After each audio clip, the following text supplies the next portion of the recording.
You talked in your opening remarks about an inclusive society. Could you discuss at some greater length your attitude towards homosexuals and the gay community? I remember that your predecessor described them in an interview as people like you and me. Is that how you feel? Would you like to see a gay cabinet minister at some stage? Or is that perhaps a step too far? And the reason for asking is that sometimes your administration manages to give every impression of being somewhat homophobic. No, I don't think we are homophobic. I agree with Mr. Goh Chok Tong that homosexuals are people like you and me. But there are some segment of Singaporeans who vehemently disagree with that. And we have to be aware of that. And our job as a government is to create an environment and manage an environment in which there's maximum space for each person, each view, for each person to live his own life without impinging on other people.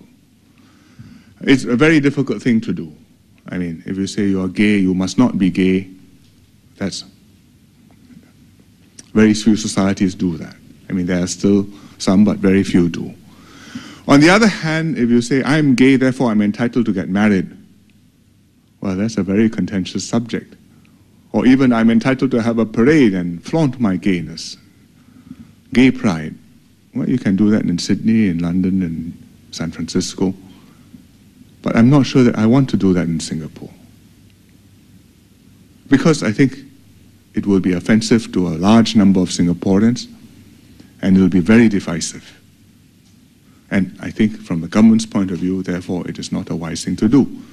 So when it comes to the nation's party and things like that, those are the considerations which we have to bear in mind. How do we provide the maximum space without causing it, without it becoming intrusive and oppressive on the rest of the population, and without causing a backlash which will lead to polarization and animosity? That's our responsibility and challenge. It's very hard to do. You cannot find, there's no easy balancing point. You hold it there and that's just about right. Because on one side, the gays will want to push, at least the gay activists will want to push, and say, let's go further. I'm entitled. On the other side, there will be groups who say, no, this is wrong, it's a sin, not just a crime, but a sin, stop it. So, therefore, it's a dynamic balance and one which we will have to manage very delicately.